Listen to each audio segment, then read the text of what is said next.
구독자 여러분 안녕하십니까. 이곳 라스베가스에서 전해드리는 세 번째 사흘째 뉴스는 오늘까지 이곳에서 전해드리겠습니다.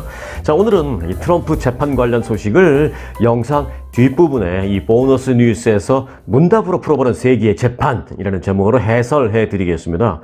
오늘은 간단한 생활 경제 소식과 이 한인 관련 사건 사고 소식 등을 먼저 전해드리고, 이 머리 아픈 소식들은 머리 아프시지 않게 쉽게 풀어서 영상 뒷부분에서 전해드리겠습니다. 오늘도 좋아요, 구독, 그리고 알림 설정이 3종 세트 안 하신 분들은요, 지금 해 놓으시길 말씀을 드리면서, 자, 그럼 이 정보의 바다를 향한 항해를 지금 출발합니다. 네, 미주 한인들의 모국 방문 수요가 급증하고 있습니다. 때문에 여름 시즌 LA 노선 항공권 가격이 크게 오르고 있어서 예약을 서둘러야 할 전망입니다.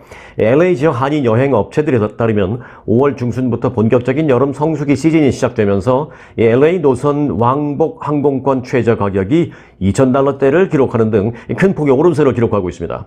이 항공권 시세를 종합해 보면요, 이달에 출발하는 일반석의 경우는 에어프레미어가 왕복 $1,100, 이게 가장 쌉니다. 그리고 이제 아시아나 항공이 $1,300 후반대, 그리고 대한항공이 $1,500 초반대 수준입니다. 지금은요. 하지만 다음 달에 출발하는 경우는 많이 오릅니다. 출발 항공권의 경우 이 에어프레미아는 다음 달까지는 차이가 별로 없지만 아시아나가 $1,800 중반, 대한항공이 $1,900 후반대로 $400-500 정도 인상됩니다. 그리고 또 6월 출발의 경우는 더 다릅니다. 대한항공과 아시아나 항공이 $1,900에서 $2,100까지 상승하고요. 이 에어프레미아 역시 $1,500대로 오르게 됩니다. 예약을 그나마 좀 일찍 해놓으면 조금이라도 혜택을 볼 수 있겠습니다만은, 임박해서 항공권을 구입하려면 가격도 크게 오르고 또 구입이 가능할지도 보장이 어려운 그런 상황입니다. 참고하시기 바라겠습니다.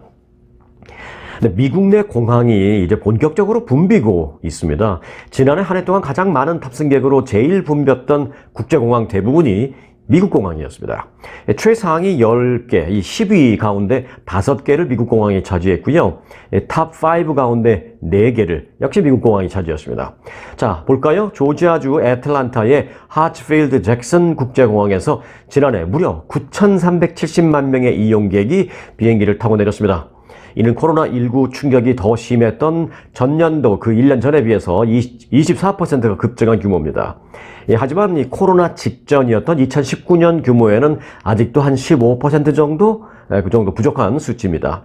그래서 이제 조지아주 애틀란타가 1위를 했고요. 2위는 텍사스주 댈러스 포트워스 공항으로 7,340만 명이었습니다. 3위는 6,930만 명의 콜로라도주 덴버 국제공항이었습니다. 그리고 시카고 오헤어 공항이 6,830만 명으로 4위를 차지했습니다. 그리고 로스앤젤레스 국제공항이 6,590만 명으로 6위였습니다. 4위에서 5위를 건너뛰고 6위를 제가 말씀드렸는데요. 5위는 미국이 아니었습니다. 미국이 아닌 곳에서 가장 붐빈 공항은 아랍에미레이트 연합의 두바이 공항으로 6,610만 명을 승객을 소유해서 5위를 차지했습니다. 이어서 7위를 갈까요? 이제 7위는 이스탄불 공항, 8위는 런던, 9위는 뉴델리, 그리고 10위는 파리 국제공항 순이었습니다. 지난해 전 세계 항공 여객 기술은 이 54%가 폭증한 70억 명으로 이 세계 총 인구의 90%를 육박했습니다. 그러나 2019년 코로나 이전 규모에는 아직도 이 승객 수로 본다면 26% 정도 좀 부족한 그런 상황입니다. 그런데 참고로요, 이 미국 내 공항에서는 지난해 강풍, 폭설, 토네이도 또는 정전이나 컴퓨터 다운 등등 이 갖가지 원인으로 인해서 결항도 많이 발생했습니다. 미국 공항에서는 지난 한 해 동안 기록적으로 많은 18만 1,000건의 항공편 취소가 나왔습니다. 그래서 지난 한 해 동안 또 이 항공 이용객들의 이 불만도 폭증한 기록적인 해로 기록이 되기도 했습니다. 자, 오랜만에 금 시세를 좀 알아보겠습니다. 요즘 금값이 말 그대로 금값입니다. 금값이 온스당 $2,000를 돌파해서 13개월 이래 최고치를 기록하면서 사상 최고치에 거의 육박하고 있습니다. 뉴욕 상품거래소에서 어제 금값은요, 하루 전보다 온스당 1.93%가 오른 $2,022에 마감해서 지난해 3월 이후 처음으로 $2,000 선을 넘어섰습니다. 금값의 상승세는 달러의 약세와 연관이 있습니다. 조만간 달러화가 또 더 약세를 보이면 금값은 온스당 2,075달러를 돌파할 것으로 전망됩니다. 전문가들은요, 금값이 우선 별다른 호재가 지금 없는 그 미국 달러화에 대해서 약세 영향을 강하게 받고 있다라고 설명을 했습니다. 뿐만 아니라 최근 은행 위기와 금융 불안감 등에 따른 안전자산으로의 선호도가 높아지면서 금 매입으로 돌아서는 추세도 이 금값 상승에 한 몫을 하고 있다라는 분석이 가능하겠습니다. 한인 관련 사건 소식 좀 전해드리겠는데요. 이 오렌지 카운티 한인 밀집 거주 지역 부에나파크에 이 First Stop이라는 리코스토어가 있습니다. 그런데 이 리코스토어가 최근 뭐 끔찍하다고 해야 하나요? 아니면은 뭐 황당하다고 해야 하나요? 아니면 참 어처구니 없다라고 해야 할지, 아무튼 그 큰 절도 피해를 입었습니다. 이 업소를 운영하는 한인 문민석 씨, 저도 오래전부터 개인적으로 좀 아는 그런 지인인데요. 참 안타깝습니다. 한인 문민석 씨는 어느 날 아침 가게에 도착해서 황당한 상황을 보게 됐습니다. 업주 문민석 사장은 어느 날 가게에 가보니까 가게 지붕이 뻥 뚫려서 하늘이 보이고 있었다고 합니다. 이 절도범들이 지붕을 뚫고 밧줄을 타고 내려가서 복권, 현금, 담배 등등 돈이 될 만한 건 모조리 훔쳐가는 것이었습니다. 이들 절도범들이 물건을 주워 담아서 빠져나가는 데는 그 CCTV 영상을 보니까 3분이 채 안 걸렸습니다. 영상을 보면 이들은 이미 복권 박스가 어디에 위치해 있는지, 그리고 계산대, 또 담배 등등이 어디에 있는지를 정확하게 알고 있었던 것으로 봐서 사전 조사까지 한 전문 터리범으로 보인다라고 문신을 말했습니다. 영상을 보니까요, 이 밧줄을 타고 내려간 그 범인은 두리번 거리는 것도 없었습니다. 딱 내려가자마자 바로 가서 현금 계산대 챙기고, 바로 가서 담배 다 챙기고, 바로 가서 비싼 주류 챙기고, 그리고 돈이 되는 이 복권, 바로 가서 복권 챙기고, 뭐 두리번 거리는 게 전혀 없었습니다. 이 리코스토어는 일요일에 문을 열지 않습니다. 그런데 이 절도범들은 이 사실도 알고 있었습니다. 용의자들은 매장 유리창을 부수고 그 물건을 집어가는 소위 스매시 앤 그랩 방식 대신 리코스토어 건물 지붕으로 올라갔습니다. 이 업소가 문을 열지 않는 바로 지난 26일 일요일 오후 4시 30분이에요. 오후 4시 30분 환한 대낮에? 네, 맞습니다. 환한 대낮? 아니, 벌건 대낮에 지붕에 올라가서 그걸 뚫고 들어갑니다. 어떤 사람들은 지붕에 올라간 그들을 봤어도 뭐 지붕 공사하나 보다 뭐 이렇게 생각하실 수도 있었을 것입니다. 깜깜한 밤에 그랬다면은 저거 도둑이다 할 텐데, 환한 대낮에 뭐 지붕 올라가서 전기톱 갖고 드륵드륵거리고 있으니까 지붕 공사하는 줄 알았을 겁니다. 지나가는 사람도. 자, 여하튼 이들 범인들은요, 범행을 위해서 전기톱을 동원했습니다. 일반 건물의 지붕이 나무 재질의 베니어, 소위 베니어 합판으로 제작됐다는 것을 알고 있었던 것으로 추정됩니다. 이 절도범들은 전기톱으로 지붕의 베니어 합판을 사각형 모양으로 가지런하게 잘랐습니다. 가로 세로 약 20인치 남짓한 그런 공간으로 잘랐습니다. 성인 한 명이 약간만 몸을 움츠리면 얼마든지 들락날락 할 수 있는 정도의 사이즈죠. 이 절도범들은 지붕을 그렇게 뚫은 후에 한 명이 준비해온 밧줄을 아래로 내려놓고 그 공간을 통해 밧줄을 타고 내려가 업소에 침입했습니다. 그리고 난 뒤에 순식간에 현금, 복권, 고급 주류, 비싼 담배 등등을 큰 주머니에 담아서 다시 밧줄을 잡고 올라가서 그대로 달아났습니다. 마치 영화에서나 볼 법한 그런 장면이었습니다. 업주 문 씨는요, 가게 앞뒤로 단단한 철제문을 달았는데, 그래서 안심하고 나름대로 좀 안심했었는데 지붕을 뚫고 들어가리라고는 생각도 못했다라고 말했습니다. 문 씨는 마치 헐리우드 영화처럼 밧줄을 타고 내려가서 돈이 될 만한 것만 싹 골라서 빠져나갔는데, 복권, 현금, 담배 등 피해액은 무려 15,000달러 정도 된다라고 말했습니다. 복권은요, 이 연방 정부도 이 과세, 세금을 부과하는 과세권을 갖고 있습니다. 그래서 이 절도범들이 이 스크래치 복권까지 훔쳐 달아났기 때문에 부에나파크 경찰국, 이 로컬 경찰국뿐만이 아니라 캘리포니아주 복권국 직원들도 출동했고요. 또 오렌지 카운티 셰리프국, 과학수사대, 범죄 현장 조사팀도 출동을 하는 등 각 부서에서 다 나가서 지문 채취 등 각종 증거를 수집해 갔습니다. 그런데 이제 이 지역의 업소 피해는요, 이것뿐만이 아니었습니다. 인근 다른 한인 업주들도 피해 사실을 잇따라 호소하고 있습니다.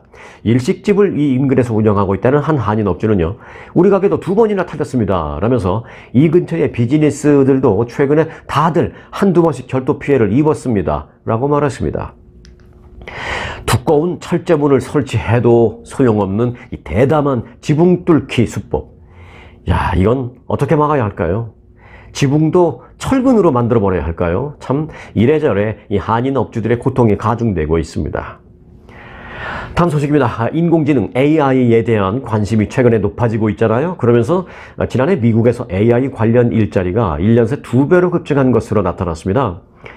어제 스탠퍼드 인공지능 연구소가 최근에 발간한 글로벌 AI 인덱스에 대한 보고서에 따르면 지난해 미국 전역에서 게시한 AI 관련 job posting, 즉 일자리 공시 그 숫자는요 79만 5,600여 개에 달했습니다.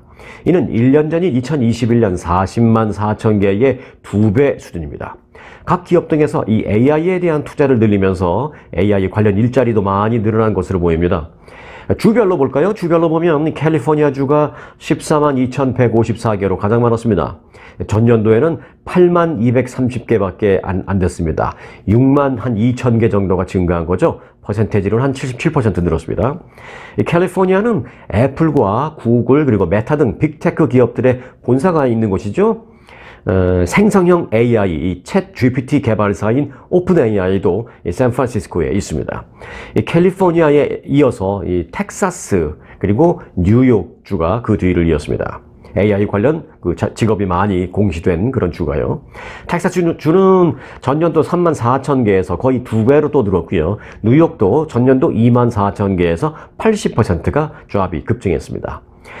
참고로 AI에 대한 국가별 민간 투자 보고서도 나왔는데요.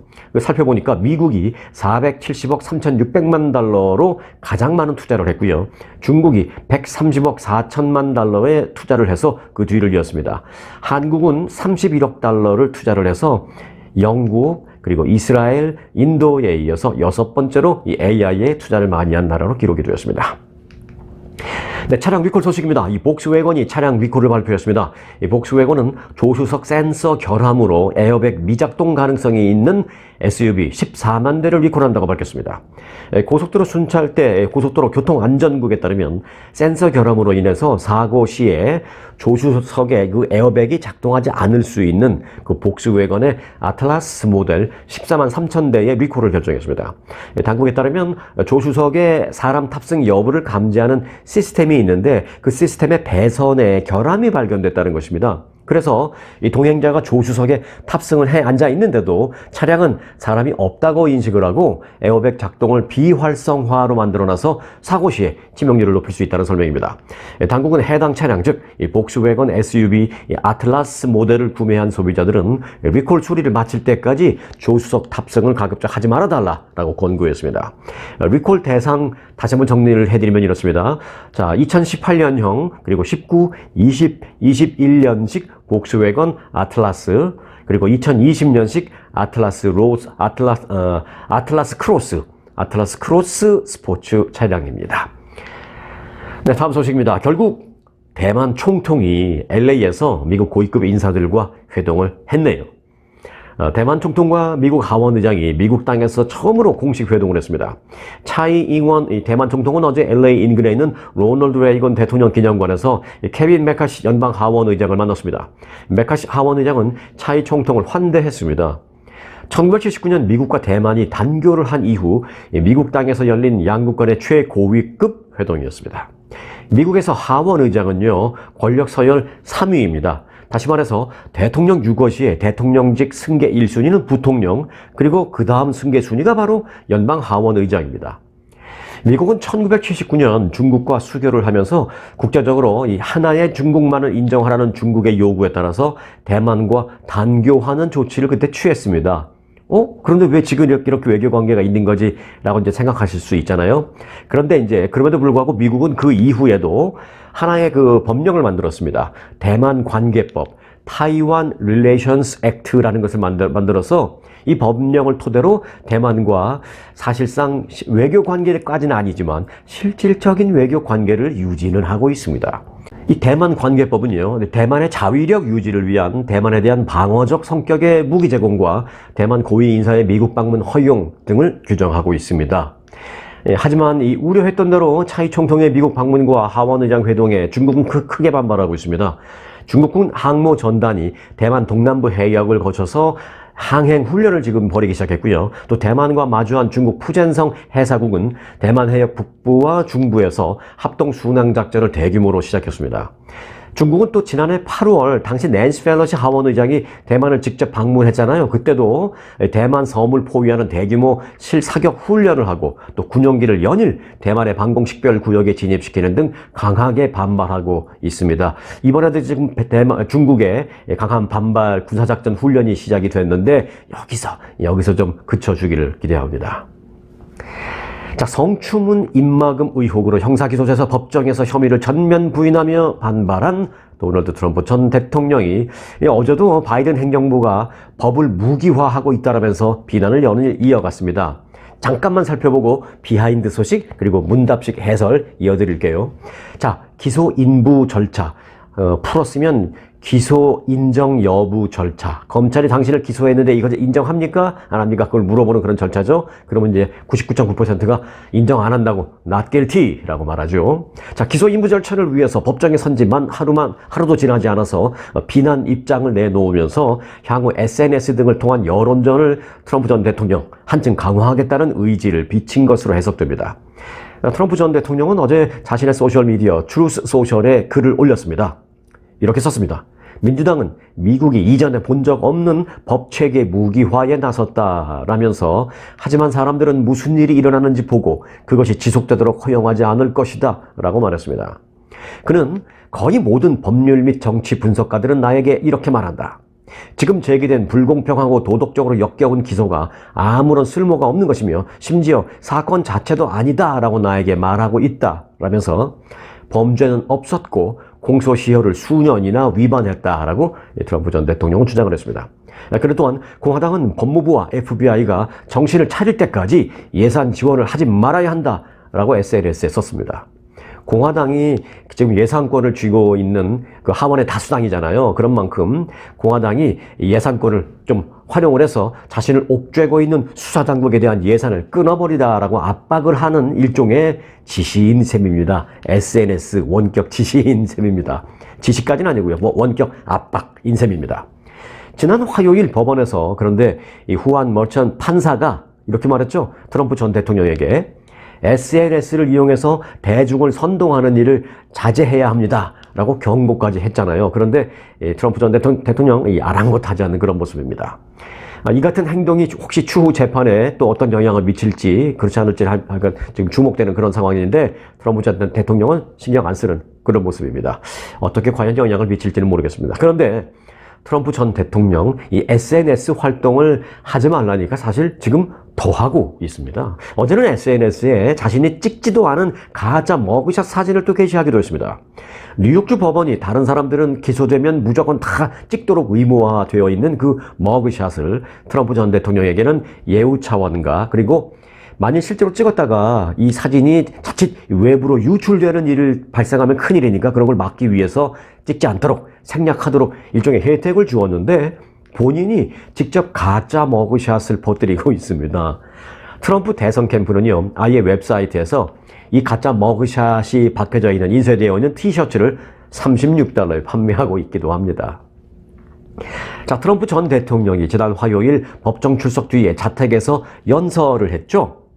자신을 기소한 뉴욕주 엘빈 브래그 검사장을 비난하기도 했는데 이 연설에서 그는 또 특별히 가족들에게 감사의 뜻을 표명을 했습니다. 그런데 말입니다. 가족에 대한 감사 멘트를 하면서 유독 부인인 멜라니아의 이름은 단 한 번도 거명하지 않았습니다. 이 자리에는 장남 트럼프 주니어와 차남 에릭 그리고 막내딸 티파니도 참석을 했습니다. 하지만 장녀 이방카와 막내 아들 베런 그리고 부인 멜라니아는 모습을 보이지 않았습니다. 트럼프 전 대통령은 이 연설에서 가족과 함께 우리는 위대한 일을 함께 해왔습니다 라면서 일일이 가족의 이름을 한 사람씩 일일이 거명을 했습니다. 그러면서 감사의 마음을 그 가족들의 이름을 다 부르면서 거명을 하면서 감사의 마음을 전했습니다. 가족 이름을 거명할 때는요, 그 자리에 참석해 있는 자녀는 물론 불렀지만 참석하지 않은 자녀들의 이름도 불렀거든요. 그러나 멜라니아의 이름은 끝내 나오지 않았습니다. 사실 또 그러고 보니까 이 멜라니아 여사도 최근 보이지 않고 있습니다. 남편의 이 기소가 확정된 뒤에도 소셜미디어에서도 멜라니아 여사는 특별한 입장 표명도 전혀 없이 지금까지 침묵을 상당히 오랜 기간 동안 지켜오고 있습니다. 지금 트럼프 전 대통령 집안, 그 안에서는 지금 무슨 일이 있는 걸까요? 네. 자, 보너스 뉴스 시간입니다. 오늘 보너스 뉴스는요, 문답으로 알아보는 세계의 재판이라는 제목입니다. 사실 보너스 뉴스라기보다는요, 뉴스 해설로 전해드린다고 보시면 되겠습니다. 앞서도 말씀드렸습니다만 많은 구독자분들이 트럼프에게 적용된 혐의가 34개라고들 했는데, 아니 뭐가 그리 많고 또 그 혐의들은 다 어떤 내용인지요?를 묻는 그런 분들이 많았습니다. 그래서 이 시간에는 문답으로 풀어보는 트럼프 재판, 세계의 재판 쉽게 해설을 해드리겠습니다. 자, 첫 번째 질문. 트럼프에게 적용된 34개의 혐의는 전부 다 무엇인가요? 라는 질문입니다. 자, 공개된 공소장에 따르면요, 그에게는 모두 34개의 중범죄 혐의가 적용되어 있습니다. 그러니까 기술되어 있습니다. 사업 기록 위조 등 기업 문서 조작과 관련된 것들입니다. 특히 29페이지짜리 분량의 이 공소장에는 2016년 대선을 앞두고 성추문 등 사생활 관련 폭로를 막기 위해서 돈을 뿌렸는데 뿌린 돈이 이 3건에 달한다라고 적시되어 있습니다. 자, 2016년 포르노 배우 출신 스토미 데니얼스, 그리고 성인 잡지 모델 캐런 맥두걸과의 과거 성관계 발설을 막기 위해서 돈을 준 혐의 2개 외에도 또 트럼프에게 혼후의 자식이 있다라고 주장했던 그 뉴욕 트럼프 타워의 도어맨에게도 또 $3만 달러를 주었다는 새로운 혐의가 공소 사실에 포함이 되어 있습니다. 다만 공소장에 열거된 이 34건의 중범죄 혐의는 각기 다른 범죄 사실들은 다 아니고요, 모두 같은 유형의 별건의 범죄입니다. 즉 사업 기록 위조 혐의이지만 그게 여러 번 반복되고 그 반복된 것을 다 하나의 별건으로 혐의를 계산을 하니까 34개로 나온 겁니다. 예를 들어서 뭐 수표를 한 번에 $13만 달러 준 게 아니라 뭐 만 불짜리 끊어서 13개. 근데 마이클 코언에게 리임버스 해줬잖아요.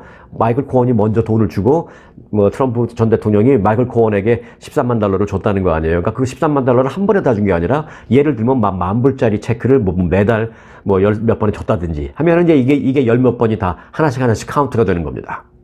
그런데 그 카운트 하나당 최고형은 몇 년인지 아세요? 과연 실제로 실형을 줄 수도 있지만 최고형은 법적으로 따지면 4년형입니다. 그래서 34개가 모두 최고형으로 할 경우에는 136년이 가능하다. 뭐 이런 얘기도 나오는 거예요. 이제 너무 극단적인 계산이긴 합니다만은. 물론 이 아이템, 이 별건 하나하나가, 혐의 하나하나가 최저는 집행유예까지도 가능합니다. 그래서 34개 다 유죄가 돼도 뭐 집행유예도 가능하긴 합니다. 이론적으로는. 자, 지금 뭐 벌써부터 그걸 우리가 예상하고 그럴 필요는 없다고 보니까 다음 질문으로 넘어가겠습니다. 자, 향후 재판 절차는 어떻게 되나요? 하는 질문입니다. 본격적인 재판은 내년에 시작될 것으로 예상됩니다. 이날 기소 인부 절차를 진행한 이 후안 멀선 판사는 오는 12월 4일 연말에, 올해 연말, 오는 12월 4일 법원에서 다시 검찰과 변호인 측의 의견을 듣겠다라고 했습니다. 검찰은 재판 개시 시점을 그런데 이제 12월 4일 이후에 정식으로 재판을 하는 그 시작점을 검찰 측에서는 내년 1월로 잡아달라라고 요청을 한 반면에 트럼프 변호팀에서는 최근에 그 변호팀에 합류한 타드 블란치 변호사라고 있습니다. 이 타드 블란치 변호사가 이렇게 주장했습니다. 내년 1월 너무 빠릅니다. 내년 봄 이후가 적절하겠습니다. 라고 지금 맞서고 있습니다. 자, 이와 관련해서 워싱턴 포스트에 따르면요, 재판 개시 전에 청문회가 먼저 열리고 그 전까지 검찰과 변호인 측은 혐의 사실을 다투는 각종 문서를 교환하고 또 법원에도 제출을 하게 됩니다.